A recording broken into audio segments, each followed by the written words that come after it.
अस्सलाम वालेकुम, कैसे हैं आप सब लोग। उम्मीद करती हूँ सब ठीक होंगे। इससे पहले कि मैं वीडियो स्टार्ट करूँ और मैं भूल जाऊँ और आप भी भूल जाएं कि वीडियो को लाइक करना बहुत अहम है, तभी मुझे अंदाज़ा होता है कि आपको ये कंटेंट पसंद आ रहा है, ताकि मैं दूसरी वीडियो कुछ इस तरह रेलेवेंट बनाऊँ। अच्छा, यहाँ पे मैंने अपने टेबल को सेट करके रखा था। अक्सर बहनें मुझसे कहती है कि तुसी अपनी चीज़ें विखा दिया करो कि आपने क्या चीज़ें इकट्ठी की हुई हैं, आपकी सिलाई के अंदर क्या क्या चीज़ें इस्तेमाल होती हैं। तो सबसे पहले वीडियो बनाने के लिए जो मैं ट्राईपॉड इस्तेमाल करती हूँ, उसको जितनी हाइट पे मैंने इस्तेमाल करना होता है उसको बंद किए बगैर, ताकि उसके जोड़ जो है ना वो दुखें नहीं, ख़राब ना हो, क्योंकि इसका कोई डॉक्टर नहीं है, दूसरा ही ट्राईपॉड लाना पड़ता है। तो महंगे महंगे ट्राईपॉड हर दफ़ा नहीं लिए जाते। तो इसको मैं यूँ ही फ़ोल्ड करके अपने टेबल पे बिछा दिया करती हूँ जब मेरा काम ख़त्म हो जाता है, नहीं तो पीछे मेरे खड़ा रहता है जहाँ पे मेरी सिलाई मशीन है ना, उसके पीछे। तो इसको मैं इस तरह रखती हूँ कि इसका सर ना टूटे। इसका सर टूट गया तो फिर ये किसी काम का नहीं रह जाता। और मैंने बताया ना कि इसके जॉइंट्स जो हैं उसको सिक्योर करने के लिए मैं इसे बार बार खोलती बंद करती नहीं हूँ। हाँ, बहुत रेयर होता है कहीं जाना, वैसे मेरा कहीं आना जाना तो है नहीं, मैं कौन सी आउटडोर शूटिंग करती हूँ इसके ऊपर।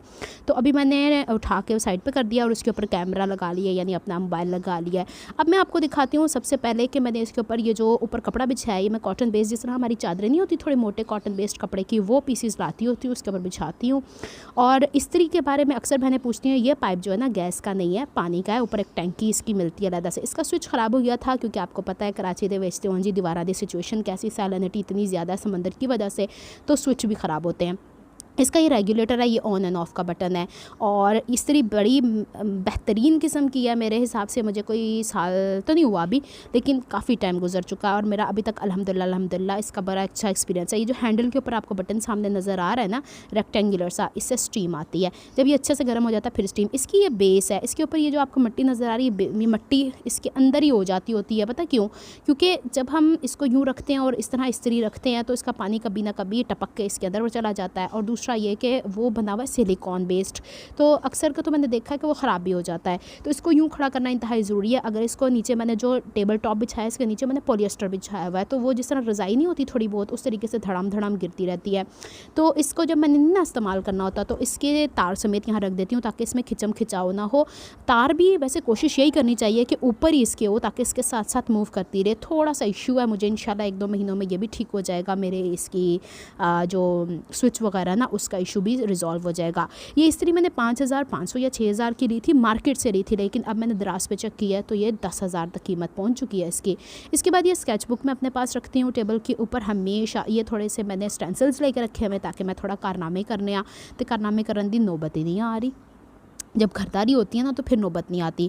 अच्छा, सिलाई की वीडियोस इसलिए ज़्यादा नहीं बन पा रही हैं कि लाइट का कोई पता ही नहीं है। बारिश अभी हो रही थी, अभी मैंने जब वीडियो बनाई है तब तो ये वो सूरज निकला था, जब मैं वॉइस ओवर करने बैठी बारिश हो रही थी, फिर धूप निकल आई। तो बस इन्हीं चक्करों में लाइट आ रही है जा रही है।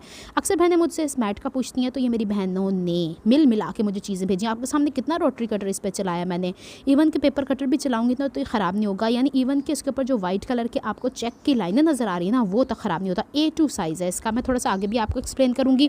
फिर इसके बाद मैंने ये टेप लेके रखी हुई है, मास्किंग टेप। बाज़-औक़ात ऐसा होता है, वैसे तो हमारी बहनें माशाल्लाह ऐसी हैं, वो कहती हैं कि बस कपड़े दे होते डायरेक्ट सानू सिखा दो, चुटकियाँ सानू सिलाई आ जाए। ऐसा नहीं होता, कुछ ऐसे पैटर्न्स होते हैं। आपने तो फॉरेन कंट्रीज़ में देखा होगा अक्सर वीडियोज़ के ऊपर कि वो डमी होती है एक, उसके ऊपर ही ड्रेसेस को पूरा डिज़ाइन कर लेते हैं और साढ़े वर्गे नाप नाप के लगे रहते हैं।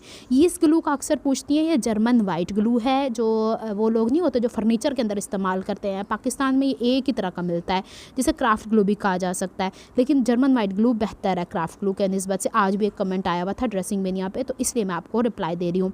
इंचिस टेप मेरा इस टेबल के ऊपर, और दूसरा जो मेरी वो मशीन है ना ओवरलॉक की, उसके ऊपर पड़ा ही रहता है, क्योंकि उधरों गवाचिया तो उधरों लग जाता, उधरों गवाचिया तो उधरों। पंजाबी क्यों बोलना शुरू कर रही हूँ? क्योंकि मेरी कल की वीडियो का व्यूज़ देखें ज़रा आप, मैंने सिर्फ उर्दू बोली है।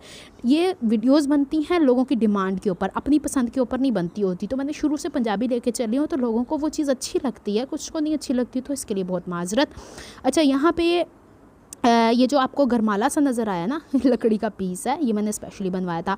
इसकी स्टीम जो आयरन की ना फ्रंट पे। अच्छा, ये जो साइड पे आपको एक खुरचा खुरचा सा नज़र आया, तो इसका मैंने कवर मंगवाया था, याद हो आपको, तो उसकी वजह से ये हो गया है। वो सिल्वर का था, कराची में सिल्वर ऐसे मेल्ट होता है, ऐसे मेल्ट होता है जैसे वो नमक नहीं पिघलता वैसे। तो इसकी स्टीम बहुत ज़्यादा निकलती है, तो स्टीम को जब मैं बुकरम में इसके ऊपर खासकर चिपका रही होती हूँ, तो ये लकड़ी मैं ज़रूर इस्तेमाल करती हूँ, ताकि काम में नफासत आए। अच्छे अच्छे दर्जी भी ये काम करते हैं।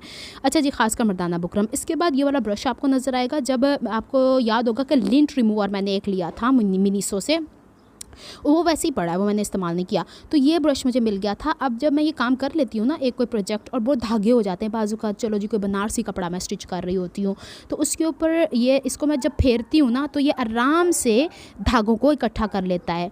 ये मुझे नहीं पता इस कुत्ते को कौन छेड़ रहा है, मतलब मुर्गा भी आता है, दूसरे डॉगी भी आते हैं, ये कहता है मेरी जागीर है तो सारे जड़े ना इत्थों तुसी भज जाओ, इसको कोई छेड़ रहा है मुस्तकिल। इसके बाद हम लोगों ने मुख्तलिफ स्केल्स यहाँ पे रखे हैं। एक वो जो लकड़ी का नॉर्मल सा स्केल जो बच्चों का, स्टील का नॉर्मल सा स्केल 12 इंच वाला, ये तो रखने ही ज़रूरी है, क्योंकि जहाँ गले बनाने होते हैं, जहाँ आर्म होल की, अब बड़े बड़े स्केल कहाँ लेके बंदा घूमता है, कभी छोटी छोटी चीज़ें भी हम लोग को काम करनी होती हैं ना। तो ये इसका ये डिसएडवांटेज है लोहे वाले का कि कराची में देते जंग लग जाता है, तो मैनू ये चीज़ नहीं ठीक। पहले मैं बहुत इस्तेमाल करती थी, अब मैंने इसे छोड़ दिया है। और इसकी दूसरी चीज़ ये कि इसकी विड्थ कम है, तो चौक कभी कहीं लुढ़क के चला जाता है, कभी चौक कट भी जाता है। तो लकड़ी वाले स्केल ज़्यादा मैं प्रेफर करती हूँ। और पहले मैं इस्तेमाल करती थी, लेकिन जहाँ कहीं मुझे वो करना होता है ना स्केच बुक पे, फिर मैं लोहे का इस्तेमाल करती हूँ। ये स्केल मैंने 600 के 700 का मंगवाया था। इसके ऊपर ये ग्रिड बनी हुई है, और ख़ासकर ये इस तरह के बोर्ड के लिए, ये आम सिलाई वगैरह के लिए नहीं मैं इस्तेमाल करती। या कभी मुझे बहुत ही एक्यूरेट पट्टी काटनी होती है 1/2 इंच की, तो फिर ये जो आपको डब्बियाँ बनी नज़र आई ना, मुझे बड़ी हेल्प करती हैं। ऊपर से नज़र आ जाता है, कौन हर 2 मिनट बाद नापता रहे कि 1/2 इंच पौन इंच कितों नापता रहे, तो वो इसके लिए ये मेरी सोच है। अच्छा, इसके बाद ये मेरे ख्याल 24 इंचज़ या 26 इंचज़ का स्केल है। इसकी विड्थ वो वाला जो लकड़ी का स्केल आपने 12 इंच वाला देखा है ना, उससे ज़्यादा है।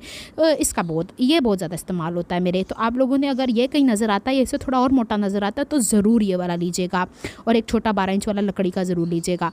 इसके बाद आपको नज़र आएगा एक और, ये मेरे ख्याल में 40 इंच लंबा है, और कभी बहुत रेयर यूज़ होता है। मैंने ख़रीद के तो रखी हुई ये चीज़ें, लेकिन रेयर इसलिए यूज़ होता है कि इतनी लंबी कटाई कोई होती नहीं। हाँ, कलियाँ वलियाँ होती हैं, जो होता है ना फ्रॉक पूरी फ्लोर लेंथ तक होती है, उसमें मेरे बड़े काम आती है। फिर ये फ़र्श पे बिछा के मुझे काम करना पड़ता है।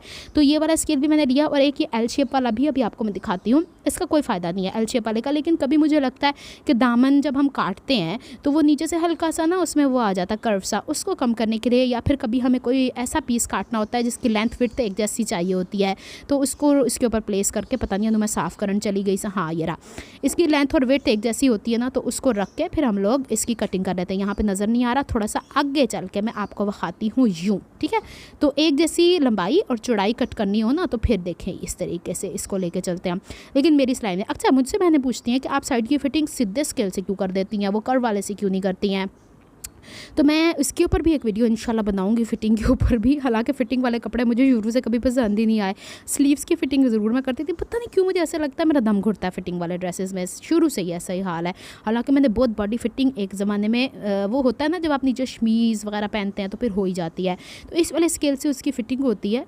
और ये वाला आपको ट्राउज़र के ऊपर बहुत इस्तेमाल करने की ज़रूरत है, कलियों के ऊपर बहुत इस्तेमाल करने की ज़रूरत है, ये बड़ा काम में आता है, तो इसको मैं इस्तेमाल करती होती हूँ। ये मेरे पास टेबल पर मौजूद होता है, क्योंकि मैं जब इसको इधर उधर रख देती हूँ, एक तो डर्टी होता है। अच्छा, स्केल्स मैंने सामने क्यों रखे हुए सारे, एक तो ये साइड पे रखो ना तो पता ही नहीं चलता कौन सा स्केल आपके पास है कौन सा नहीं। अब मैंने सामने रखे ना तो मेरे काम में आ जाती हैं चीज़ें, और सफाई का भी ख्याल रहता है। वरना लकड़ी का तो आपको पता है ना कि किस तरीके से उसको पानी, जिस हिसाब से कराची में इस दफ़ा बारिश हो रही है तो वो सैलिनिटी तो वैसे ही है ना, तो ये चीज़ें बहुत सारी काउंट करने वाली होती हैं। तो फ्लोर के ऊपर मैं इसको अब नहीं रखती, तो टेबल पे बिछा के रख लेती हूँ।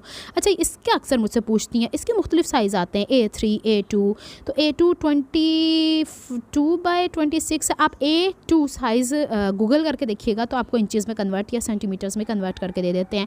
इससे बड़ा साइज़ भी मिलता है, वही वाली बात, जितना पैसा आप लगाएंगे ना उतना ये पूरे टेबल के बराबर। अब ये खिड़की है, यहाँ से धूप आ रही है, अभी मैं वीडियो को शूट नहीं कर सकती और बीच में बारिश होने लग पड़ती है, तो ये इंच टेप वगैरह मैंने रखे हुए। जब मैंने वीडियो बनानी होती है इतनी कड़मास मची हुई होती है ना यहाँ चीज़ों की कि आपकी सोच है, इधर से चीज़ें उठा के उधर। जब मेरे काम का नहीं होता, ज़ाहिर सी बात है इस पर मैंने इस्त्री नहीं चलानी, तो उसको पीछे खड़ा कर देती हूँ। हालाँकि इसके अंदर एक सुराख मौजूद है, उस सुराख को तुसी दीवार के उत्ते इतना हैंग कर सकते हो, इसको टेढ़ा नहीं करना, ठीक है। टेढ़ा हो भी जाता है ना हल्का सा राउंड, तो उसको फ़ौरन से ज़मीन पर रख देती हूँ मैं। अच्छा जी, अब दूसरी चीज़ मैंने आपको बतानी थी कि ड्रेसेस जो हम इतनी डिज़ाइनिंग कर लेते हैं, बाद में ये हाल होता है जब हम इसे वॉश कर लेते हैं, इस्त्री तो करना बनती है। अच्छा, कुछ बहनें कहती हैं हम कटाव बनाते हैं तो हमारे यहाँ से ये वाले हिस्से निकल जाते हैं।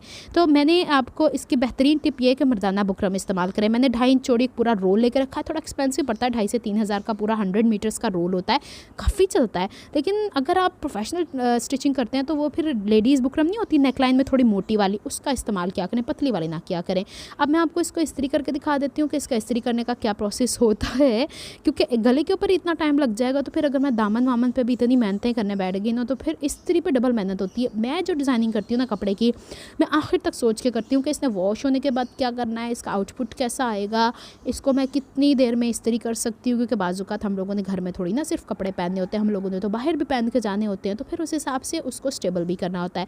तो मेरी वाली इस इस्त्री का एडवांटेज ये है कि इसके अंदर स्टीम भी मौजूद है, अलग से वो खच खच खच खच करके स्प्रे नहीं देते, मारना पैंदा।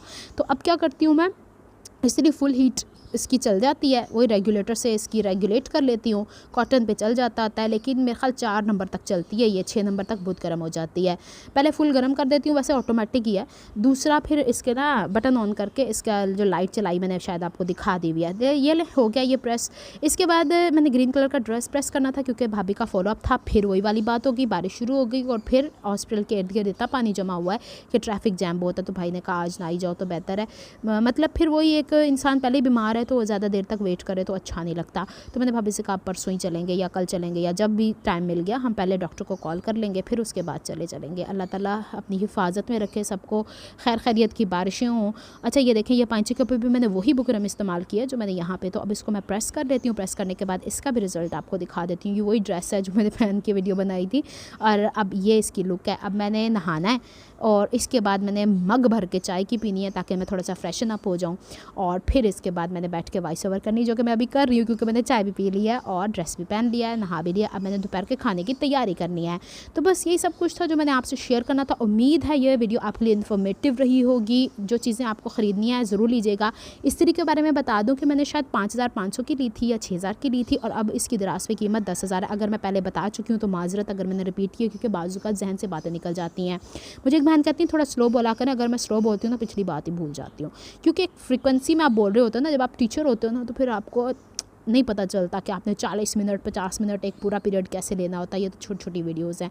बस इतना ही था मैंने आपसे व्लॉग में शेयर करना। मिलती हूँ नेक्स्ट व्लॉग में। अपना बहुत सारा ख्याल रखिएगा। अल्लाह हाफिज़।